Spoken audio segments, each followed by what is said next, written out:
diagnosis of pediatric gastrointestinal diseases. And I called it the bad and the ugly, because I don't think there's anything good in disease. So let's take it from there.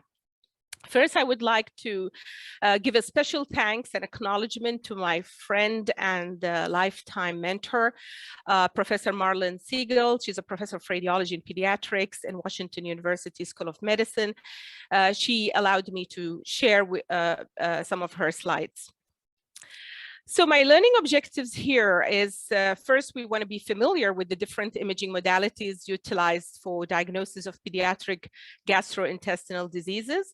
We're going to talk very quickly about the strength and limitation of various imaging modalities, but most importantly, we're going to review the radiological findings of common and life-threatening GI diseases in the pediatric age group in a case-based review. So when somebody asks you, what is the ideal imaging modality for the diagnosis of pediatric GI diseases? Well, we have this huge array of different modalities, starting with the plain radiograph, the CT scan, MRI, ultrasound, and to some extent, not the PET-CT, but the radioisotope. But in reality, for the diagnosis of most of the pediatric GI diseases, we would rely on the plain radiograph and ultrasound. There will be instances where we might need to do CT and MRI. So, plain radiographs, although they involve ionizing radiation, however, they are, in terms of GI diseases, still very useful and can be, and at times should be, the first line of management. Ultrasound is safe, it is cost effective, it's easily available. It's really, I love ultrasound. It's dynamic, it's real time. You have the child with you, you have the mother with you, and you can actually see things as they evolve. However, the down part is the operator dependency and the experience of the operator. And in some places, actually, it is not a doctor who does the ultrasound. There are sonographers who have an excellent background in ultrasound, yet who are not doctors with the background in the diseases. So the other imaging modality would be the fluoroscopic contrast examination. And I must say here, although they are very useful, yet they are done in a select cases for problem solving. CT scan is useful for complicated cases. However, it must be justified because it is ionizing radiation, and especially that this is a very young child and a growing child.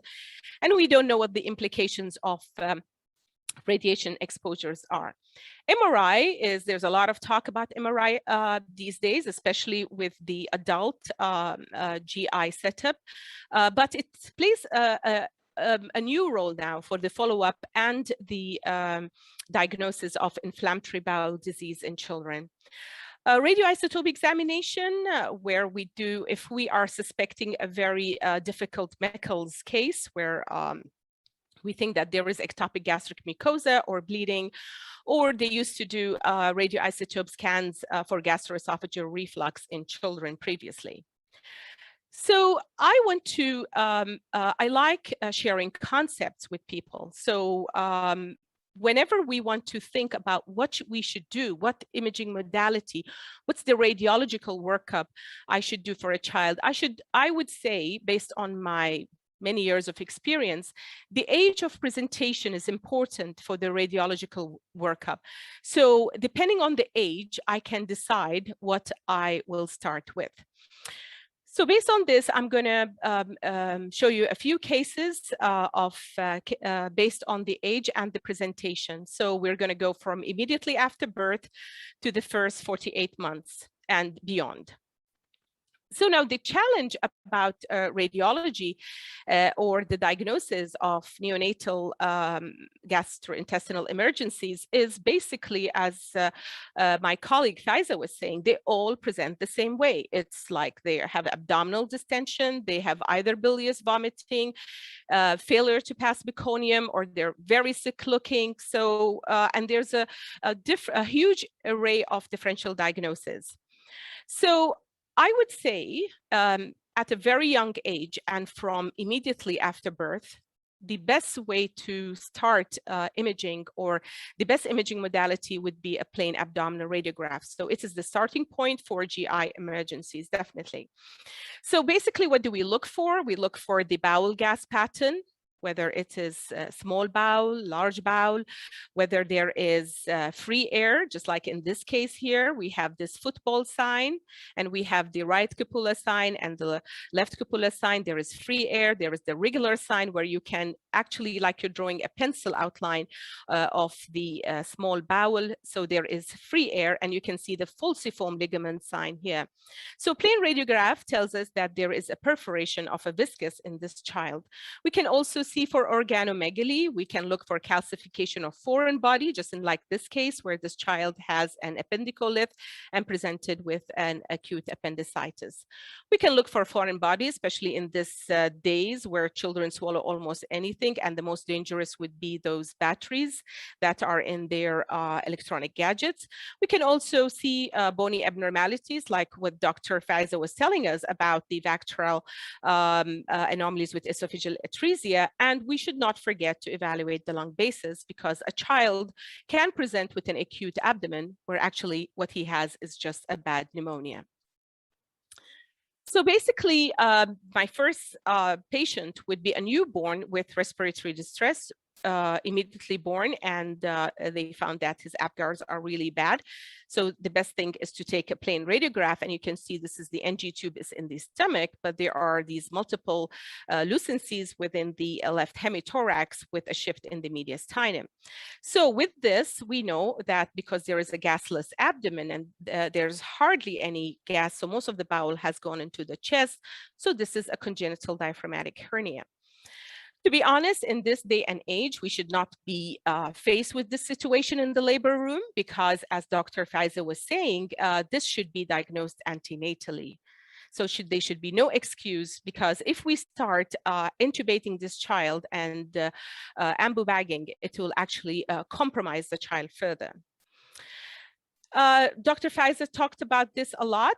So we have a newborn with prenatally detected abnormality. True, we can detect this abnormality, especially if it is an atresia with a fistula.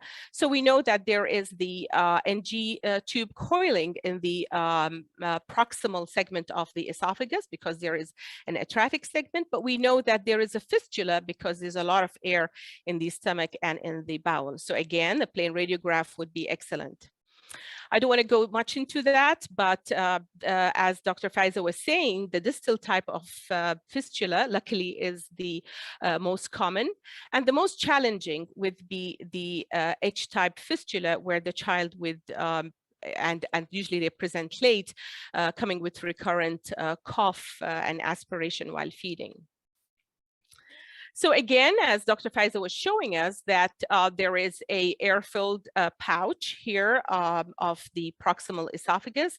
The NG tube is stopping here, and we can see gas within the small bowel. So again here, I think this is very important to pass on this message. Whenever we have a high level of GI abnormality, high obstruction, that we're talking about the esophagus, the stomach, the duodenum, usually we don't do any fluoroscopic. We try to avoid it, and we base the diagnosis on just plain films. So there's very little role for performing a fluoroscopic contrast or upper GI study.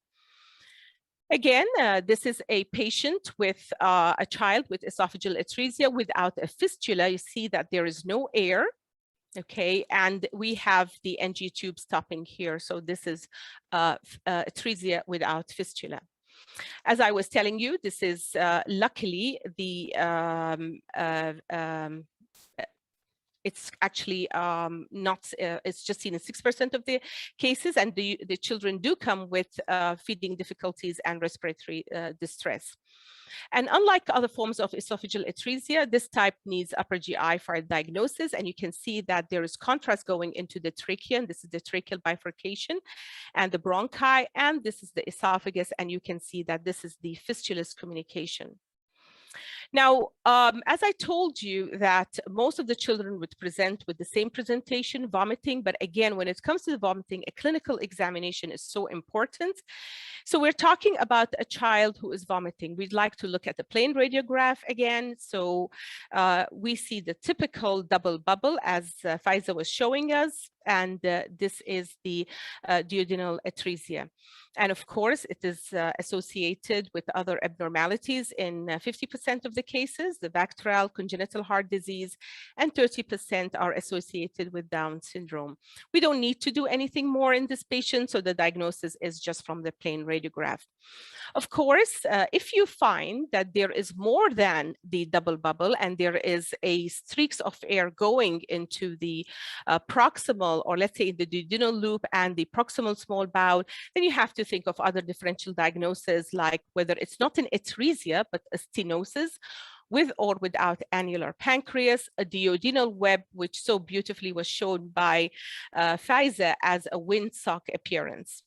In these cases, we do a GI, and because we are an upper GI study, because we want to wait for the oral contrast to pass through the stenotic segment of the bowel to the distal bowel. So this was shown beautifully, and this is the windsock. I had a few cases in during my time in Salmania where there was a foreign body. The child had ingested the pit of an apricot, and it was staying there all the time. And she came with recurrent abdominal pain, and they thought that they could not explain the foreign body because there was this the windsock. So again, this is the one-day-old boy with abdominal distension. And as you can see here, there's more than the double bubble, one bubble, two bubbles, three bubbles, and very little. So again, triple bubble would be jejunal atresia. So in the jejunum, the atresia is more common than stenosis because and the site of involvement would be the proximal jejunum in 60%, the distal in 40%. And what does the radiograph show? As I told you, the triple bubble stomach, duodenum, and jejunum. This is another radiograph, as I was saying, how the plain radiograph is the imaging modality of choice with children with abdominal distension, especially in the newborn period. This child has multiple dilated loops of bowel. It's difficult to tell whether it's a small or large or what's going on, but we do recognize that there is very little gas in the rectum. So whenever we have, as I said, if the level of obstruction is beyond the upper GI and more of a lower GI, then we need to do a contrast examination. And this is a lower GI examination, and you can see that there the colon, the left colon, is rather small. And that could qualify for a left microcolon, right? But it can also have a various differential diagnosis. So the differential diagnosis would be here. And that is why we need to do the lower GI. The differential diagnosis is, are we dealing with an ileal atresia? Are we dealing with a meconium ileus associated with cystic fibrosis? Or is this Hirshsprung's total canonic aganglionosis? So there's no way on a plain radiograph I can differentiate with these entities, and I need to do a water-soluble enema. So with the water-soluble enema, if the colon is a microcolon, hardly any contrast is there, any meconium pellets, then I would consider the possibility of a jejunal atresia. But if I find these huge, long tubular pellets, then I should think about a meconium ileus and raise the possibility of cystic fibrosis. And that in itself may be therapeutic for the child, and I may need to repeat it a few times.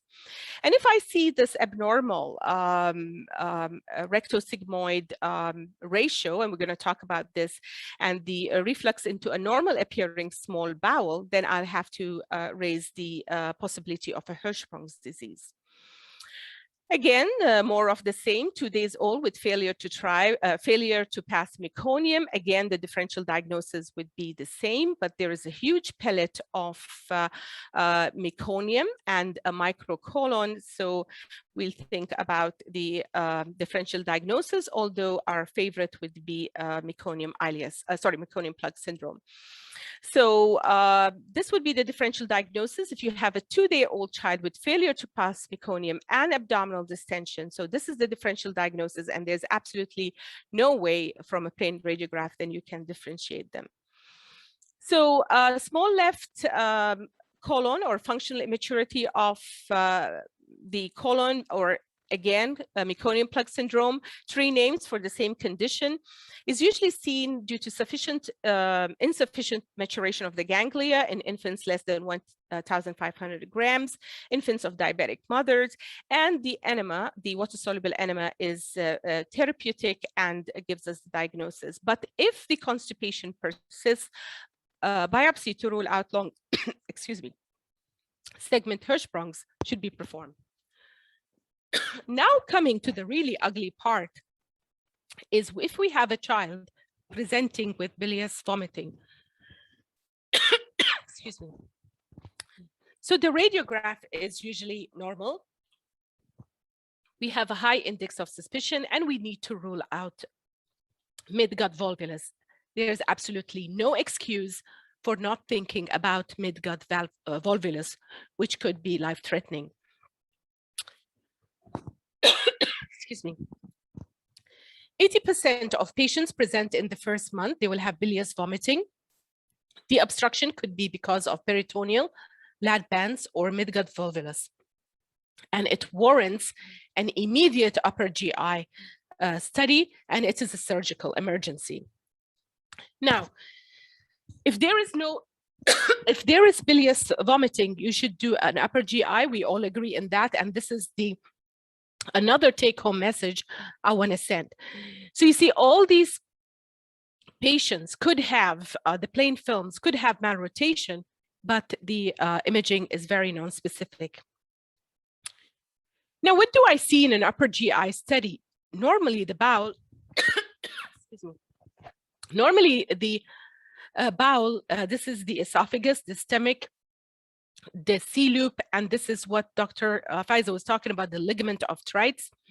It should be at the same level of the duodenal cap, and the C-loop should come to the left side of the spine, and this is the start of the DJ, the duodenojejunal segment. This is what the normal bowel should do. If it doesn't do that, then we are dealing with, there's an abnormal position. So the duodenal cap and the DJ junction are not in line, and the bowel is on the left side, and we have what is sometimes called as a corkscrew appearance, spiral appearance, and that is because of the volvulus, the malrotation and the volvulus. A lot of talk is said about the malrotation, which has not led to the volvulus. So if the child is really very calm and you're able to see this association, it's fine, but it's not something that we really go by. We have to do an upper GI if we have a high index of suspicion. So just to tell you that normally we have the superior mesenteric vein to the right side of the superior mesenteric artery. In an inversion, it's actually towards the left, and sometimes it's just anterior to it. So malrotation presents as volvulus 40% within the 2 weeks of age and 80% within 8 weeks. So if the child is older, the index of suspicion is more. Now we come to a very important entity, and I think it could get children and parents thinking too much about what's wrong with the child. And a lot of children do present with constipation. This is a 1-month-old, and you can see that there is a lot of bowel gas. So as I said, if there's a lot of bowel gas and we have no clue what's going on, so it warrants for, that means it's a lower GI obstruction, and it warrants for a contrast study. So this is the rectum, and this is a segment, the sigmoid. Normally in real life, in normal people, in normal children, the rectum should be larger than the sigmoid. Okay, so the rectosigmoid index should be more than 1 because the rectum is more spacious and the sigmoid is less spacious. But in Hirshsprung's, what happened? We lose this relationship. We have a narrow rectum, and we have a large sigmoid, and we can see a, what do you call it, a transition zone or a transition segment. This is basically what we're looking for. So a complete absence of ganglion cells in the distal colon, failure of the colon to relax, causing a restricted a narrow area, which is the transitional zone. So the rectum is always involved. So we can't have a large rectum and a small sigmoid. So the, sorry, this is the normal one, but in Hirshsprung, the rectum is always involved. We're going to recap now because we're going to look at some very other topics here. So we're talking about if we have a double bubble, we should think about duodenal atresia, stenosis, a windsock appearance, duodenal membrane, malrotation. We will have duodenal obstruction or non-specified bowel gas pattern. Jejunal atresia is the 3 gas bubbles. Lower GI, we have all these conditions. It could be ileal atresia, meconium ileus. It could be a small left colon, meconium plug, Hirshsprung's, imperforate anus. Again, if you want to, the imaging here, the best way to clinch the diagnosis, if you have a high index of suspicion, is to do an enema. Again, we went through all this. So now we are going to talk beyond the first day of life and beyond beyond the first day of life. If we have a premature with abdominal distension and we see something really dirty looking and we think we're going to see like a double outline here, like a halo to the bowel. So we have to think of, if this child is premature, does this child have necrotizing enterocolitis with pneumatosis?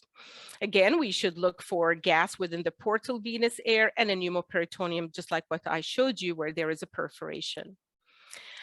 Okay, this is what Dr. Faiza was talking about. This is one of the most beautiful diagnoses that can be made, and it is very satisfying, especially that you're not exposing the child to a lot of radiation. And here we're talking about non-bilious vomiting. Non-bilious vomiting, you can at least lower your guard. You're not thinking of an acute emergency because you're not thinking of malrotation and volvulus. But here you can see that this is the stomach, markedly dilated, and this is the hypertrophic. It's called a nipple sign. And you can see the elongated canal of the pylorus. So this is as good as it can get, hypertrophic pyloric stenosis. Normally the muscle thickness is 3. This is more than 3, 4, it can be 6, and the canal is usually 1.2 centimeters, but here anything more than 1.2 would clench the diagnosis. Again, I said this is satisfying because what you're seeing here is you're actually, while you are imaging, you can see the caterpillar appearance, as they say, because of the pylorus. And I think the diagnosis here would be really easy. This is, again, we see a lot of this, and I think we are in autumn and very soon in winter. The hospitals will have a lot of these cases because of the mesenteric lymphadenitis in children, which would lead to acute abdominal pain and vomiting, and eventually they may end up with this pseudo-kidney appearance. This is the typical, or I think we should not call it pseudo-kidney, or a Cinnabon or spring roll or whatever you're going to call it. You can see that this is intussusception.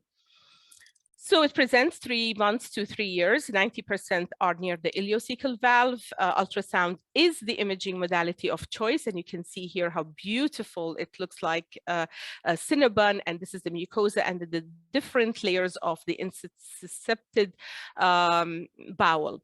This is in longitudinal, and this shows you the viability, that there is still viability within the bowel. There's not much of free fluid, and it's the time to do an air enema. And I must say, in my 21 years of being a consultant in Salmania, 27 years of service, I have not failed to reduce an intussusception. We may have called them again, but we never use barium enema. We use air enema, and everything has been gladly okay with us. There are times where you fail. It's because there is a lead point, or because there's a Michel's diverticulum, a polyp, a hamartoma, a duplication cyst, or whatever. And so when you fail, you should stop and review your imaging and your patient. Again, imaging is important in patients with abdominal pain, especially when There is inflammation, right iliac fossa tenderness, and I believe that ultrasound would be the primary modality of choice in these group of patients, and this shows an acutely inflamed appendix, and you can see how beautiful the color flow shows the hyperemia at the appendix, and you can actually see this is called a ring or a target or a donut, and sometimes you can even see the appendicolith, like in this particular case. Sometimes we do get abnormal positions of appendix, inflamed appendices, or they could be just a rupture, the contained rupture or appendicular mass. And these are the times where these are actually very challenging. And instead of subjecting the child to surgery, we would need to do a CT scan with contrast, of course, and we would see the enhancing wall of the appendix, or sometimes there'll be a lot of free fluid and a soft tissue mass. As I said, that at times we do come across, and especially at this time of the year, children presenting with abdominal pain, and sometimes it's just because of mesenteric lymphadenitis. So what we need to do for the radiologists amongst us in this talk, we actually need to look at the abdomen, the complete entire abdomen, and then do a high resolution ultrasound of the abdominal wall and look for these lymph nodes, which are seen in the mesentery and mainly at the right iliac fossa. Now, this is a favorite topic for me because many years when I trained in Europe,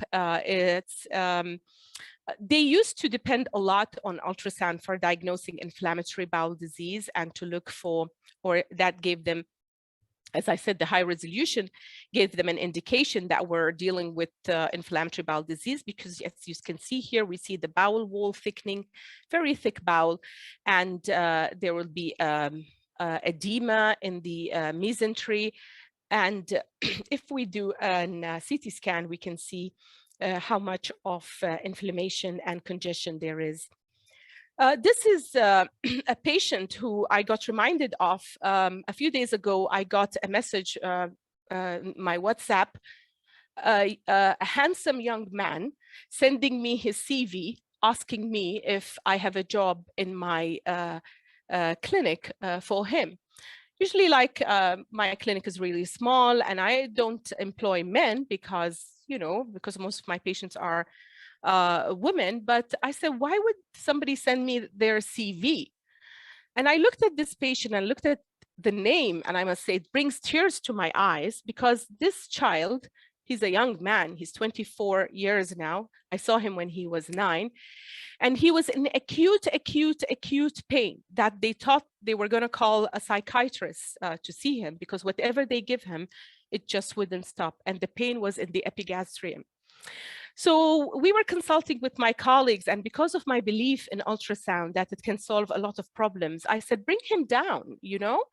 The amylase was fine, the omeprazole or whatever they give for the reflux was not working. So just, you know, I like to do an ultrasound.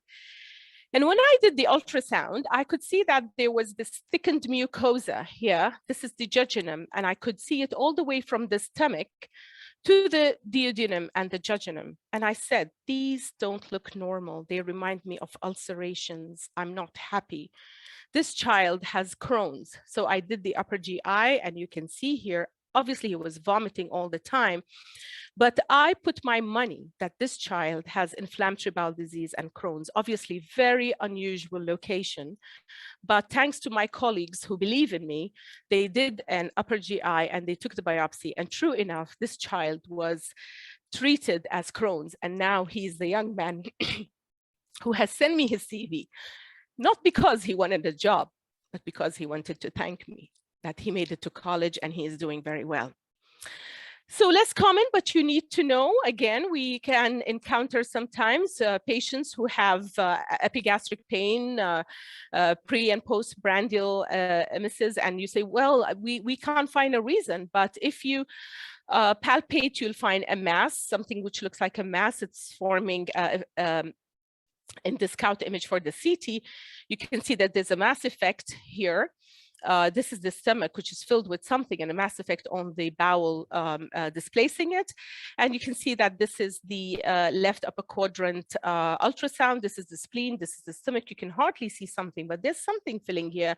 And this is a trichobezoar. This girl was pulling her hair out and chewing it, and obviously it's some kind of psychological condition, and led to gastric obstruction and pain. Again, Dr. Faiza and myself have seen a lot of these, and we had also, but we're talking about the GI, so I'm just going to allude to children falling from bicycles and hitting their tummy, and everything is fine. They go back home, they go to school, but they're still complaining a lot of pain. The mother is not happy. She thinks he's faking it, but actually he's not. He comes with vomiting after a week or a few days, and this is the huge hematoma, which is in the duodenum because of handlebar injury. And sometimes it can also be associated with pancreatic injuries, but always be careful of blunt trauma to children, because that could alert you to non-accidental injury. I'm getting to the end of my talk, but again, these are cases that we have seen, and small bowel abnormalities can happen, like in this child, 12-year-old, with chronic abdominal pain and weight loss. And again, the ultrasound gives us this, you might think that this is a kidney. This is not a kidney. This is the abnormal aneurysmal dilatation of the bowel, and this is a small bowel lymphoma. And you can see this in the CT. So in conclusion, when you are investigating children from 0 to whatever age for GI abnormalities, always start with the plain film. Always start with the plain film, especially if it is an acute gastrointestinal emergency. All high obstructions, as I said, above the ligament of Treitz would be surgical, no further imaging. After the plain radiograph, no further imaging is needed. But you need upper GI for incomplete high obstructions or abnormal X-rays and suspected malrotation. Contrast enema for low obstruction, separate surgical and medical causes, and it's therapeutic in some patients. Thank you so much for your attention, and I'm so happy to answer your questions. Thank you.